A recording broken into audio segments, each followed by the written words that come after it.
स्वागत है आप सभी का बिहार डीएलएड क्लासेस में। और आज के इस क्लास में हम लोग F7 को स्टार्ट करेंगे। और F7 जैसा कि आप लोगों को पता है कि आपके डीएलएड फर्स्ट ईयर का गणित का शिक्षण शास्त्र है, यानी कि पेडागोजी ऑफ मैथमेटिक्स है। और इस सेगमेंट में हम लोग जितने भी इकाइयाँ हैं उसको पहले देखेंगे और उसके बाद पहली इकाई को हम लोग आज डिस्कस करेंगे। तो बने रहेंगे पूरे वीडियो में और वॉच करेंगे एक एक पॉइंट्स को और नोट करते चलेंगे सारे बिंदुओं को, और जितनी भी टू द पॉइंट्स आप लोगों को बताए जाएंगे उसे आप नोट करते चलेंगे। तो चलिए बढ़ते हैं क्लास की ओर। और जैसा कि आप यहाँ पे देख पा रहे हैं, F7 आपका गणित का शिक्षण शास्त्र कुल 50 अंकों का है। पहले ये 100 अंकों का हुआ करता था, लेकिन 2018 के बाद से इसे केवल 50 अंकों का कर दिया गया है, जिसमें आपके 35 + 15 का रेशियो है, यानी 35 नंबर आपको एक्सटर्नल एग्ज़ाम के द्वारा और 15 मार्क्स जो है वो असाइनमेंट के थ्रू इसको डिवाइड किया गया है। तो इस प्रकार से ये मार्किंग का क्राइटेरिया हो गया।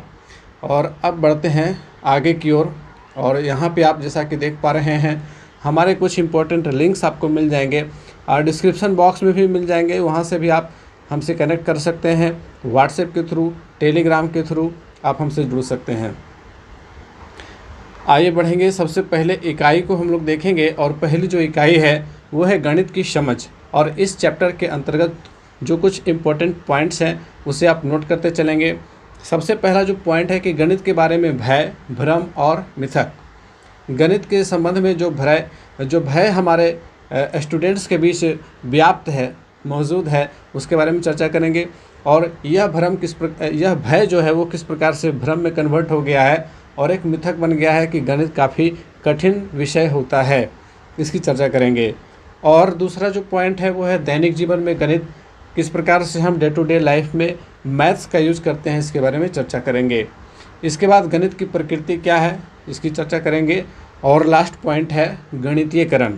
तो इन 4 टॉपिक को इस वीडियो में क्लियर किया जाएगा। इसके बाद हम लोग दूसरी इकाई की ओर बढ़ेंगे अगले वीडियो में, जिसमें आप स्क्रीन पे दिखाए जा रहे इन सारे टॉपिक्स को डिस्कस करेंगे हम लोग मिल करके। और इसके बाद तीसरी इकाई और फिर चौथी इकाई, तो कुल 4 इकाई हैं। और अब हम लोग बढ़ेंगे पहली इकाई के पहले पॉइंट की ओर। तो चलिए स्टार्ट करते हैं क्लास को। सबसे पहले पॉइंट को समझते हैं कि गणित के बारे में भय, भ्रम और मिथक गणित सबके लिए।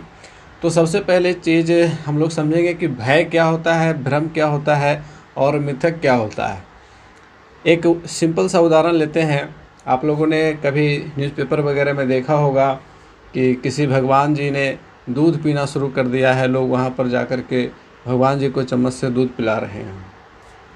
ऐसे बहुत सारे मिथक हमारे समाज में प्रचलित होते हैं। किसी एक गांव में एक व्यक्ति जो है वो एक ताड़ के वृक्ष के नीचे से गुजर रहा था और अचानक से उसे ताड़ के वृक्ष पर कुछ आहट महसूस हुई, कुछ खड़खड़ाहट महसूस हुई पत्तों के बीच। तो उसे लगा कि जैसे कि ताड़ के वृक्ष के पास कोई है, और उसके मन में एक डर की भावना जग गई और वो भागता हुआ गांव की ओर गया और उसने गांव में प्रचार कर दिया कि ताड़ गाछ के ऊपर भूत है। अब जितने लोगों ने इस बात को सुना उन सब के मन में भ्रम की स्थिति उत्पन्न हो गई। और जब भी कोई वहाँ पे से गुजरता ताड़ के वृक्ष के पास से, तो हनुमान चालीसा पढ़ते हुए गुजरता था। लोगों के मन में धीरे धीरे यह भावना घर कर गई कि इस ताड़ गाछ के ऊपर कोई भूत रहता है। अब गांव के सभी लोग एक दूसरे से चर्चा करते तो बताते कि उस ताड़ वृक्ष के पास मत जाना, वहाँ पे भूत रहता है। तो यह भ्रम जो है वो मिथक में परिवर्तित हो गया। तो इसी को कहते हैं भय, भ्रम और मिथक। यदि किसी के मन का भय सामान्य रूप से फैल जाए लोगों के बीच, तो वह भ्रम की स्थिति को पैदा करता है। और जब वह भ्रम अस्थायी तौर पर निवास कर लेता है लोगों के मन में, तो वह मिथक कहलाता है। तो गणित से क्या लेना देना इस कहानी का है? गणित से यही लेना देना है कि स्टूडेंट लोग इसे एक हार्ड, एक टफ, एक कठिन सब्जेक्ट मानते हैं, जो कि एक मिथक है। गणित बिल्कुल भी हार्ड नहीं है, गणित कहीं से भी बहुत ज़्यादा पेचीदा नहीं है, बल्कि गणित तो सटीकता और तार्किकता से जुड़ा हुआ एक बहुत ही इंटरेस्टिंग सब्जेक्ट है। तो आज के इस वीडियो में हम लोग चर्चा करेंगे कि गणित के प्रति जो भय, भ्रम और मिथक लोगों के बीच है, खास करके छात्रों के बीच है, उसे किस प्रकार से दूर किया जाए, और उसमें जो योगदान हमारे समाज का रहा है, कह सकते हैं इसमें शिक्षकों का भी बहुत सारा योगदान रहा है, क्योंकि जो भी चीज़ें शिक्षा से संबंधित है उसमें शिक्षकों की भूमिका निश्चित रूप से होती है। तो सबसे पहली चीज़, आप लोगों को भय, भ्रम और मिथक समझ में आ गया। तो गणित के बारे में जो भय है, जो भ्रम है, वो किस प्रकार से है, इसको समझते हैं। तो देखिए, यहाँ पे हम लोग ये समझेंगे कि जिस प्रकार से हमारे यहाँ मान्यता है कि गणित काफ़ी कठिन सब्जेक्ट है, और आप लोगों ने देखा भी होगा कि इंटर में जब लोग सब्जेक्ट को चूज़ करते हैं तो जिन लोगों का गणित अच्छा नहीं रहता है उन्हें आर्ट्स लेने के लिए कहा जाता है, सजेस्ट करते हैं लोग कि अरे तुमसे तो गणित बनेगा नहीं, तुम आर्ट्स ले लो, आर्ट्स वाले सेक्शन में चले जाओ। तो इस प्रकार से आप लोग देखते हैं कि हमारे बीच इस प्रकार की कुछ मिथ्या अवधारणाएं बन गई हैं कि गणित को लोग एक टफ सब्जेक्ट मानने लग गए हैं, और स्टूडेंट्स लोग खासे परेशान रहते हैं गणित से। हालांकि बिहार के संदर्भ को देखें तो ऐसा मैं नहीं मानता हूं, क्योंकि बिहार के अंदर एक से एक गणितज्ञ निकले हैं, और बिहार के छात्र जो होते हैं वो गणित में अपेक्षाकृत बहुत ज़्यादा टैलेंटेड होते हैं। उनका कोई भी सब्जेक्ट मजबूत हो या ना हो, गणित ज़रूर मजबूत रहता है। गणित में वे कहीं भी पिछड़ते नहीं हैं, मैं ऐसा मानता हूं और प्रैक्टिकली देखता भी हूं। और गणित में अधिकांश छात्र जो हैं वो अच्छे होते हैं। तो गणित के क्षेत्र में ऐसा क्यों है, गणित को ही सबसे ज़्यादा कठिन विषय क्यों माना गया है, क्यों इसके पीछे भ्रांतियाँ फैला दी गई हैं, इन्हीं सारी चीज़ों को समझना है। तो देखिए, इसमें जो कुछ इम्पोर्टेंट टॉपिक हैं कि गणित के बारे में जो मिथक हैं वो क्या क्या मिथक हैं, तो इसको आप नोट करते चलें तो ज़्यादा बेहतर होगा। मैं पॉइंट वाइज आप लोगों को नोट करा दूँ तो ये ज़्यादा बेहतर होगा, है ना। तो आप नोट कर सकते हैं, पहला पॉइंट कि जो गणित है वह लड़कियों के लिए नहीं बना हुआ है, ऐसा एक मिथक है ना। ये मिथक की मैं बात कर रहा हूँ। गणित के बारे में प्रचलित भय, भ्रम और मिथक, ये पॉइंट दे करके आप लिख सकते हैं। पहला पॉइंट है गणित लड़कियों के लिए नहीं बना है। अक्सर ऐसा लोग कहते हैं और लड़कियों को ताना मारते हैं कि अरे तुम रहने दो, तुमसे गणित नहीं बनेगा। जबकि मैं यहाँ पे आप लोगों को बताता चलूँ कि गणित के क्षेत्र में जो सबसे प्रसिद्ध नाम है वो एक महिला का है। शायद आप लोगों को पता होगा, शकुंतला देवी। शकुंतला देवी को ह्यूमन कंप्यूटर के नाम से जाना जाता है, और वो इतनी जल्दी, इतनी तेज़ी, फटाफट गुना कर देती थी, क्यूब रूट निकाल देती थी, जितनी तेज़ी से कंप्यूटर भी नहीं कर पाता था। यानी कि जैसे ही सवाल कहा गया, सवाल को बोर्ड पर लिखा गया, आंसर हाजिर है। ये शकुंतला देवी की खासियत थी। इनके ऊपर फिल्म भी बनी है जिसमें विद्या बालन ने शकुंतला देवी का रोल किया है। तो एक तो ये मिथक है कि गणित जो है वो लड़कियों के लिए नहीं बना है, जबकि वास्तविकता इससे इतर है। गणित सबके लिए है और गणित में लड़कियां बहुत अच्छा कर सकती हैं, उदाहरण भी भरा पड़ा है। दूसरा मिथक लेंगे कि गणित केवल साइंटिफिक विषयों के लिए है। यानी कि जब आप देखते होंगे कि इंटर में जब सब्जेक्ट को चूज करना होता है तो जो साइंस वाले सेक्शन में गणित को रखा जाता है, आर्ट्स वाले सेक्शन में गणित को नहीं रखा जाता है। तो यहाँ पे नई राष्ट्रीय शिक्षा नीति में भी इसे बदलाव किया गया है इसमें कि आप जब विषय को चुनेंगे तो सब्जेक्ट सिलेक्शन में आप यदि आर्ट्स के साथ गणित को रखना चाहते हैं तो रख सकते हैं अपनी चॉइस के अनुसार से। तो ये सारी चीज़ें हैं। तो दूसरा पॉइंट ये हो गया कि गणित केवल साइंटिफिक सब्जेक्ट्स के लिए है, गणित सबके लिए है। गणित का प्रयोग आर्ट्स में भी है, गणित का प्रयोग समाजशास्त्र में भी है, गणित का प्रयोग हर जगह है। अब तीसरा है कि गणित के लिए केवल तेज बच्चों के लिए गणित है। तीसरा पॉइंट आप लिखेंगे कि गणित केवल तेज बच्चों के लिए है, यानी कि जो केवल तेज बच्चे हैं केवल वही गणित में अच्छा कर सकते हैं। ये भी एक मिथक है, जबकि गणित एक अवधारणात्मक विषय है। यदि आप अवधारणा को समझते हैं, गणित में पैटर्न को समझना काफ़ी ज़्यादा ज़रूरी होता है। और मैं जब भी क्लास के अंदर बच्चों को गणित पढ़ा रहा होता हूँ तो मैं बच्चों से कहता हूँ कि आप इसमें छुपे हुए पैटर्न को समझो। यदि आपके मस्तिष्क में गणित से संबंधित समस्याओं के पैटर्न बन जाते हैं तो फिर आपके अंदर जो है वो कॉन्सेप्ट आसानी से आ जाएगा, और यदि पैटर्न नहीं बन पाता है तो वह कॉन्सेप्ट नहीं आएगा और फिर आप सवाल को हल नहीं कर पाओगे। तो सबसे इम्पोर्टेंट चीज़ है गणित के अंदर पैटर्न को समझना। और पैटर्न को समझने के लिए बचपन से इस पे ध्यान देना ज़रूरी है।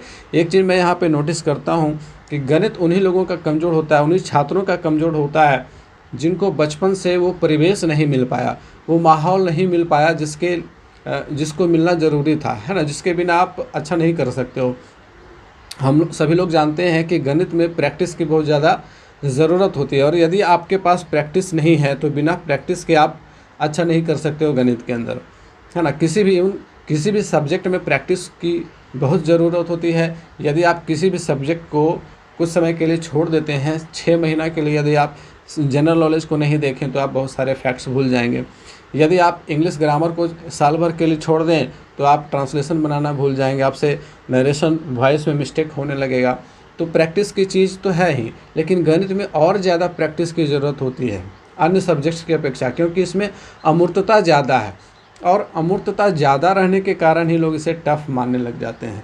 जबकि ऐसा नहीं है कि गणित में यदि आप पैटर्न को समझ लेते हैं तो सबसे आसान, सबसे सरल विषय यही है। इसमें बहुत ज़्यादा फैक्ट को रटना नहीं होता है, बहुत बड़े बड़े सिद्धांत, बहुत बड़े बड़े थ्योरी याद नहीं करने होते हैं, है ना, बहुत बड़ी बड़ी परिभाषाएं याद नहीं करनी होती हैं।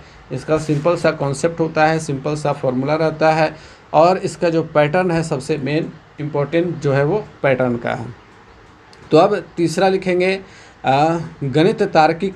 3 पॉइंट हो गए। चौथा पॉइंट लिखेंगे गणित तार्किक होता है, लड़कियां नहीं। एक बार फिर से लड़कियों को टारगेट करके मिथक तैयार किया गया कि गणित तार्किक होता है लेकिन लड़कियां तार्किक नहीं होती हैं, जबकि ये पूरी तरह से एक मिथक है। मैंने अभी शकुंतला देवी का उदाहरण दिया, और भी कई ऐसी महिलाएं हैं जिन्होंने गणित में बहुत अच्छा किया है। और आप देखोगे कंपैरिजन में तो लड़कियां पढ़ने में बिल्कुल अच्छी होती हैं लड़कों की तुलना में। तो 4 पॉइंट हो गए। 5वां पॉइंट आप लिखेंगे कि गणित में केवल एक ही हल होते हैं और यही गणित का लक्ष्य होता है।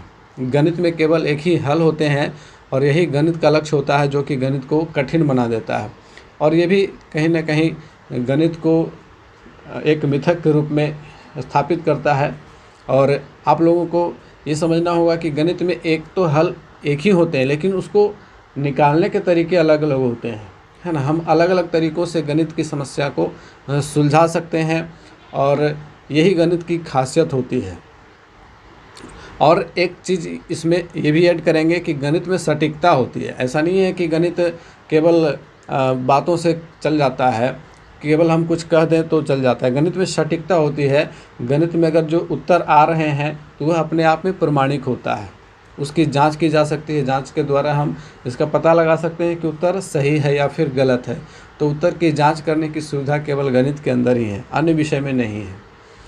और साइंस में भी बहुत कुछ है। तो साइंस तो गणित के ऊपर ही आधारित है ना। तो अगला पॉइंट लिखेंगे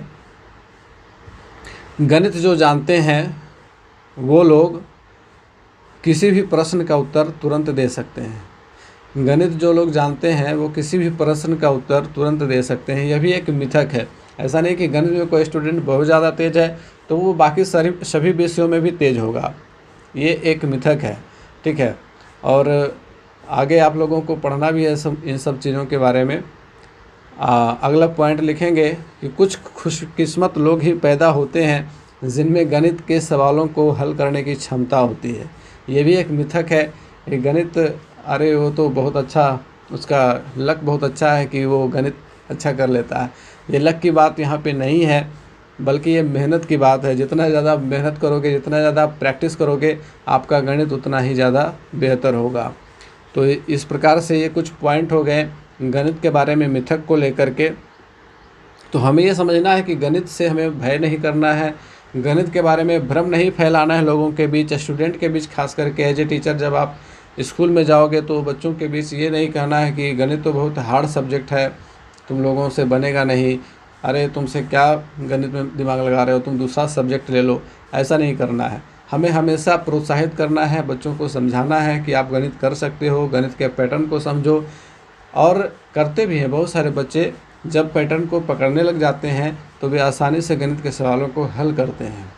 तो गणित सबके लिए, इस पॉइंट को याद रखेंगे। हमारा दूसरा पॉइंट है दैनिक जीवन में गणित। तो दैनिक जीवन में गणित हर जगह मौजूद है। हम जब सुबह उठते हैं और शाम में सोते हैं, तो सुबह उठने से लेकर के शाम में सोने तक हमेशा गणित का इस्तेमाल करते हैं। सुबह उठते ही हम घड़ी को देखते हैं, घड़ी पे हमारी नज़र पड़ती है कि कितना टाइम हुआ है, तो हमारे दिमाग में जो टाइम का कैलकुलेशन आ रहा है वह भी गणित के द्वारा ही आ रहा है। हम टाइम का मैनेजमेंट समझते हैं, यानी कि हम गणित को समझते हैं। फिर आगे हम जब अपनी दिनचर्या को आगे बढ़ाते हैं, सामान वगैरह खरीदने के लिए दुकान जाते हैं, मार्केट जाते हैं, तो इनफैक्ट वहाँ सभी लोग गणित का इस्तेमाल करते हैं, चाहे वो स्कूल जा कर के गणित पढ़े हों या फिर नहीं पढ़े हैं। ऐसा नहीं है कि जो लोग केवल गणित का अध्ययन किए हैं केवल वही गणित का इस्तेमाल कर सकते हैं, ऐसा तो बिल्कुल भी नहीं है। इवन वैसे भी लोग जो कभी गणित को पढ़े नहीं या बिल्कुल निरक्षर हैं, लेकिन वे गणित का प्रयोग करते हैं। जब भी वे कोई सामान खरीदते हैं बाज़ार से, तो वे उसका हिसाब किताब लगाते हैं और लगाना जानते भी हैं। आपने बहुत सारे ऐसे लोगों को देखा होगा अपने आसपास जो पढ़े लिखे तो नहीं हैं, लेकिन आपसे जल्दी वे जवाब दे देंगे जब उनसे पूछा जाएगा कि 5 किलो चावल का दाम इतना है तो 10 किलो का कितना होगा, क्योंकि वे उसी काम में के एक्सपर्ट हैं और वे बराबर ख़रीदारी करते हैं, तो उन्हें हिसाब किताब करना आ गया है। तो गणित सब जगह है।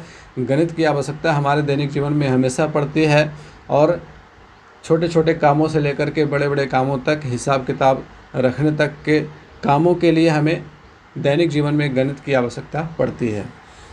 तो गणित की आवश्यकता और महत्व के ऊपर और ज़्यादा क्या विशेष बताया जाए, आप लोगों को समझ में आ गया होगा। और ये प्रैक्टिकल चीज़ है, गणित तो बिल्कुल प्रैक्टिकल चीज़ है। और जब भी हम बच्चों के सामने गणित का उदाहरण देते हैं तो हमेशा दैनिक जीवन से जुड़े हुए उदाहरण दे करके समझाना चाहिए। जैसे यदि आप उन्हें जोड़ समझा रहे हैं तो इस प्रकार से आप जोड़ की अवधारणा को समझा सकते हैं कि यदि आप दुकान में जाते हो और आप 2 कलम खरीदते हो और आपका भाई 4 कलम खरीदता है, तो दोनों कलम को जब मिला दिया जाएगा तो कितनी कलमें हो जाएंगी। तो यहाँ पे जोड़ की अवधारणा को हम दैनिक जीवन के उदाहरण से जोड़ करके समझा रहे हैं। एनसीएफ 2005 कहता है कि हमें हमेशा से बच्चों को स्कूल के बाहर की दुनिया से जोड़ करके सिखाना है, ज्ञान को स्कूल के बाहर के जीवन से जोड़ना है। यानी कि दैनिक जीवन में जो प्रैक्टिकल हम देखते हैं वहाँ पे जब हम ज्ञान को, नॉलेज का इम्प्लीमेंटेशन करेंगे तो बच्चों की समझ बढ़ेगी, उनकी जो मानसिक क्षमता है उनमें ज़्यादा विकास होगा। तो जो भी डे टू डे लाइफ का हम बहुत सारे एग्जाम्पल दे सकते हैं बच्चों को और उनसे गणित करवा सकते हैं। बहुत सारे जो चैप्टर्स हैं गणित के, जैसे एक नियम, तो वो तो पूरा डे टू डे लाइफ का ही सवाल है ना। जब आप बच्चों को कहें कि 1 दर्जन केला आप खरीदते हो, उसका दाम आपसे 48 रुपया लिया जाता है, 48 रुपया। यदि हम 6 केला खरीदें तो कितना रुपया देना होगा। तो एक नियम के सवाल बहुत सारे, और लाभ हानि का सवाल भी पूरा डे टू डे लाइफ के ऊपर जुड़ा हुआ है। साधारण ब्याज का जो है वो प्रैक्टिकल लाइफ से जुड़ा हुआ है। तो गणित के अधिकांश जो हिस्से हैं वो हमारे दैनिक जीवन से जुड़े हुए हैं, और जब हम दैनिक जीवन के उदाहरण बच्चों को देंगे तो बच्चे निश्चित रूप से इसे समझेंगे, इसे सीरियसली लेंगे और इसके ऊपर प्रैक्टिस करके अपनी पकड़ बना लेंगे। अगला पॉइंट है कि गणित की प्रकृति क्या है, what is the nature of mathematics. तो गणित की प्रकृति सबसे पहले तो यह है कि गणित में सटीकता होती है। गणित में एकदम सटीक आंसर आ जाता है। गणित के जो आंसर होते हैं उसमें किसी भी प्रकार की किंतु परंतु नहीं होती है ना। गणित में बिल्कुल सटीकता होती है। और अगला पॉइंट अगर हम लिखना चाहें तो लिख सकते हैं कि गणित की प्रकृति जो है वो तार्किक होती है। गणित की प्रकृति तार्किक होती है, यानी कि उसमें तर्क किया जाता है, तर्क के आधार पर आप आंसर दे सकते हैं, है ना।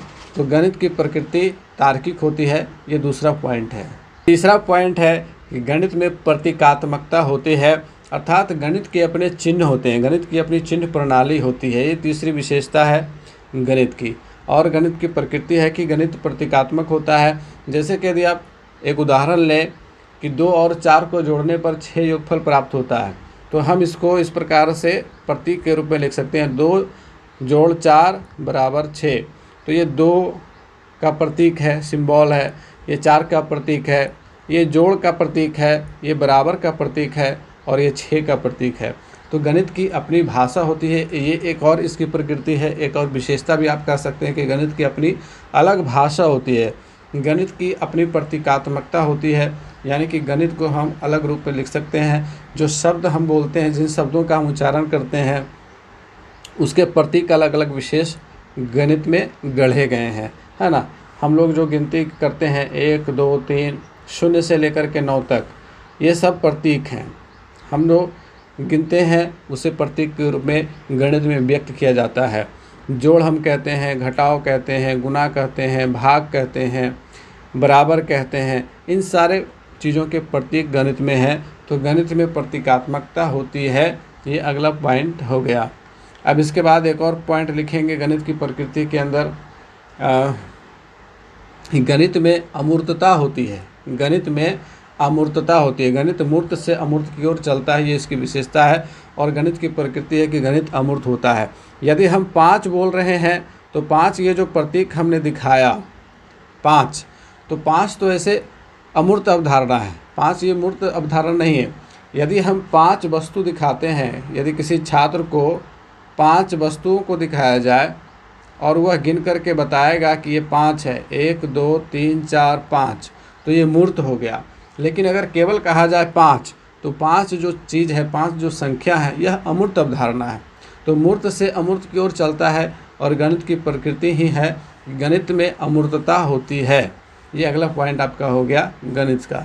5वां पॉइंट लिखेंगे कि गणित में क्रमिकता होती है। यानी कि गणित की जो प्रकृति एक है वह है कि क्रमिकता। क्रमिकता का मतलब क्या हो गया? क्रमिकता को हम क्रमबद्धता भी कह सकते हैं। यानी कि गणित में जो चीज़ें होती हैं वो क्रमानुसार होती हैं, क्रम से चलती हैं। जब हम गिनती लिखते हैं तो 1 के बाद 2 आएगा, 2 के बाद 3 आएगा, ऐसा नहीं कि 1 के बाद 3 आ जाएगा, 3 के बाद 4 आएगा। उसी प्रकार से जब हम सम संख्याओं को लिखते हैं तो पहले 2 आएगा, फिर 4 आएगा, फिर 6 आएगा, फिर 8 आएगा। एक क्रम के अनुसार चीज़ें चलती हैं। तो गणित की एक प्रकृति है कि गणित में क्रमिकता होती है।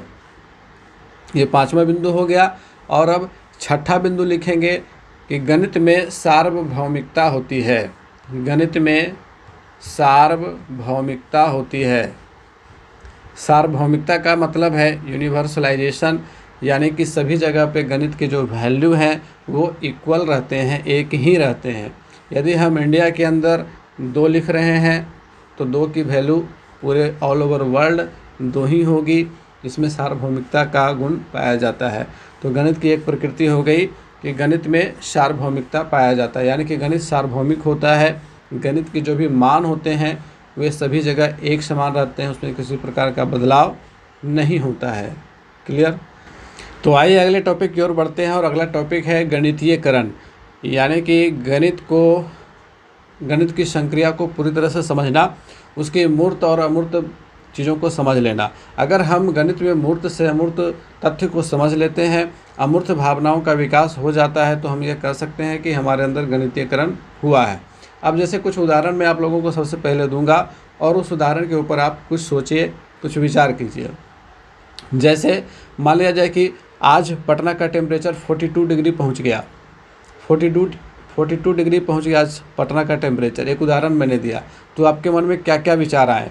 आपको लग रहा होगा कि अरे बाप रे, 42 डिग्री यानी कि काफ़ी ज़्यादा गर्मी बढ़ गई होगी। वहाँ पे जाने का मतलब है कि बहुत सारा गर्मी से बचने का साधन जुटाना पड़ेगा, और किस प्रकार से गर्मी की जो सिचुएशन होगी वो सारी चीज़ दिमाग में दौड़ जाती हैं। अगर मैं एक और उदाहरण दूं कि जापान में कल 7.5 तीव्रता का भूकंप आया, तो आप कहेंगे कि बाप रे, बहुत ज़्यादा क्षति हुई होगी, बहुत सारे घर जो है वो तबाह हो गए होंगे। तो कुछ ऐसी चीज़ें हैं जो गणित से जुड़ी हुई रहती हैं। अगर कहा जाए कि इस पेड़ की ऊंचाई 4 मीटर है, तो 4 मीटर की अवधारणा आपके दिमाग में आ जाती है ना। उसी प्रकार से बहुत सारी चीज़ें हैं जो हम अपने दैनिक जीवन में महसूस करते हैं, जो गणित से जुड़ी हुई हैं। तो गणित से जुड़ी हुई वे सारी चीज़ें, वे सारी समस्याएं जो हमारे मस्तिष्क की अवधारणाओं को अमूर्त से अमूर्त की ओर ले जाती हैं, उसे गणितीयकरण कहते हैं। अब यहाँ पे कुछ और एग्जाम्पल मैं दूंगा जिससे आप आसानी से समझ सकते हैं गणितीयकरण की प्रक्रिया को। 2 बच्चे का उदाहरण लेते हैं। दोनों बच्चे को एक ही सवाल हल करने के लिए दिया जाता है। जैसे मान लिया जाए कि एक बच्चे को हल करने के लिए दिया गया, दोनों बच्चे को एक ही सवाल हल करने के लिए दिया गया और प्रत्येक बच्चे ने उसे अलग अलग तरीके से हल किया है। सवाल क्या है? एक उदाहरण मैं आप लोगों को दे रहा हूँ यहाँ पे। मान लिया जाए कि 315 में जोड़ना है 96 को। तो जब 315 में 96 को जोड़ना, 315 में 96 को जोड़ना है और दोनों बच्चे को एक ही सवाल दिए गए, लेकिन दोनों बच्चों ने सवाल को इस प्रकार से हल किया। आप इसको समझेंगे बढ़िया से। एक बच्चे ने क्या किया कि 315 के नीचे 96 को लिखा और उसे जोड़ा, 6 5 11, 9 1 10, 1 11, 3 1 4।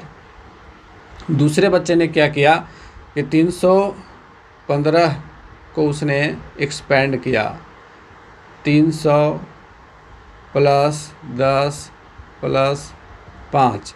फिर उसने 96 को एक्सपेंड किया, 90 प्लस 6। उसके बाद फिर उसने टोटल किया, यानी कि 300 प्लस 10 प्लस 90 प्लस 6 प्लस 5। तो इस प्रकार से उसने पूरा एक्सपेंड विस्तृत रूप में लिखा और विस्तृत रूप में लिखने के बाद उसने जोड़ की प्रक्रिया अंतिम चरण में पूरी कर दी। 411 उसने जोड़ करके बताया। तो दोनों को एक ही सवाल दिया गया और दोनों ने इस प्रकार से जोड़ के अलग अलग प्रक्रिया को बताया। अब हम बच्चों से कुछ सवाल करते हैं। पहले बच्चे से पूछते हैं कि तुमने 96 के 6 को 5 के नीचे कैसे रखा। 6 5 11 आया तो 11 का 1 कहाँ गया, है ना। 11 का 1 यहाँ पे लिखा गया और बाकी का जो 1 बचा वो कहाँ गया। और दूसरे बच्चे से भी कुछ सवाल पूछते हैं कि तुमने 315 को एक्सपेंड कैसे किया, है ना। 300 प्लस 10 प्लस 5 कैसे आया, यहाँ पे डबल जीरो कैसे आया, यहाँ पर 1 जीरो कैसे आया और यहाँ पे एक भी जीरो क्यों नहीं है।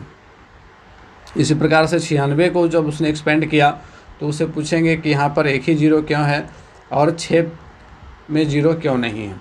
अगर वह बच्चा इन सारे सवालों के उत्तर देता है, वह कहता है, उसकी इकाई की समझ, उसकी दहाई की समझ, उसके सैकड़े की समझ उसको पता है, तो यह हम कह सकते हैं कि उसमें गणित की संक्रिया करने की क्षमता है।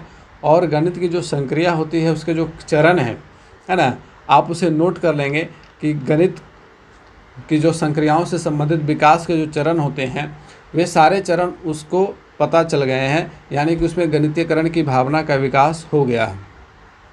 तो जो चरण है गणितीयकरण की प्रक्रिया में जो चरण आते हैं, है ना, गणित की संक्रियात्मक विकास से संबंधित जो चरण है आप उसे नोट करते चलेंगे। चरण, तो पहला चरण आप लिखेंगे समस्या समाधान। समस्या समाधान यानी कि जब गणितीय संक्रिया की समझ आ जाती है तो समस्या समाधान करना आसान हो जाता है, समस्या का समाधान किया जा सकता है। दूसरा पॉइंट लिखेंगे समाधान के लिए सवाल को समझने का प्रयास किया गया। सवाल को समझने का प्रयास किया गया, ठीक है। अब इस सवाल को समझने का प्रयास क्या है, जब आप किसी बच्चे के सामने कोई सवाल को रखते हैं और वह बच्चा अगर सवाल को समझ लेता है तो हम ऐसा मानेंगे कि उसमें गणितीयकरण की प्रक्रिया का विकास हुआ है। और यदि वो सवाल को समझ ही नहीं पाता है, अगर बच्चा यहाँ पे गलती करता, वह जोड़ करने में सक्षम नहीं हो पाता, वह गलत जोड़ करता, तो हमें फिर उसमें ढूंढना पड़ता। उपचारात्मक शिक्षण में हम ऐसा ही करते हैं कि बच्चों को सवाल देते हैं और फिर चेक करते हैं कि बच्चा क्या इसको सही से बना पाता है या फिर नहीं बना पाता है। अगर कहीं पे गलती करता है बच्चा तो फिर वह कहाँ गलती कर रहा है, उसकी जो समझ है वो कहाँ पर पिछड़ रही है, उसका कॉग्निटिव लेवल कहाँ पर लो है, डाउन जा रहा है, इन सारी चीज़ों को हम उपचारात्मक शिक्षण में समझते हैं और फिर उसका उपचार किया जाता है। तो गणित में जो दो चरण, पहले समस्या का समाधान हो गया, दूसरा हो गया सवाल को समझने का प्रयास किया गया। तीसरा चरण लिखेंगे कि संख्याओं का विश्लेषण किया गया। क्या लिखेंगे? संख्याओं का विश्लेषण किया गया, यानी कि उसने संख्याओं का विश्लेषण आसानी से किया। उसने सभी संख्याओं को अलग अलग एक्सपेंड करके, तोड़ करके लिखा। एक बच्चे ने ऊपर नीचे किया, तो ऊपर नीचे जब किया तो हो सकता था कि अगर उसके पास गणित की जो गणितीयकरण की जो संक्रिया अगर उसका विकास नहीं हुआ रहता तो वह 315 के नीचे 96 को इस प्रकार से भी लिख सकता था, है ना। लेकिन चूँकि उसके मस्तिष्क में ये क्षमता डेवलप हो गई है, इकाई दहाई सैकड़ा ये सब उसको समझ में आ रहा है, तो उसने इकाई दहाई के अनुसार ही उसके नीचे रखा। तो तीसरी जो विशेषता है, संख्याओं का विश्लेषण किया गया, वो हो गया। अब हम चौथे चरण को लिखेंगे कि अनुमान लगाया गया। चौथा चरण है अनुमान लगाया गया। बच्चे ने अनुमान लगाया, है ना, अनुमान की प्रक्रिया तो होती है, और अनुमान लगा करके उसने फाइनली पांचवा जो है उसके पीछे के तर्क उसने समझा। तर्क को समझने के बाद उसने कंक्लूजन दिया, यानी निष्कर्ष दिया। तो निष्कर्ष देना ये अंतिम चरण है। अगर बच्चा निष्कर्ष दे रहा है, उसने सही आंसर बताया 411, तो उसका निष्कर्ष अगर सही आ रहा है, वो निष्कर्ष निकाल करके दे रहा है, तो ये अंतिम चरण है। और निष्कर्ष सही दे रहा है, इसका मतलब उसके अंदर गणितीयकरण की क्षमता का विकास हो गया है। तो ये सारी चीज़ें गणितीयकरण से संबंधित थी। उम्मीद है कि इस क्लास में आप लोगों को ये सारे टॉपिक समझ में आ गए होंगे, और आगे के जो भी इकाई हैं उसको हम लोग अगले क्लास में डिस्कस करेंगे। तो मिलेंगे फिर से अगले वीडियो में, तब तक के लिए गुड बाय, टेक केयर।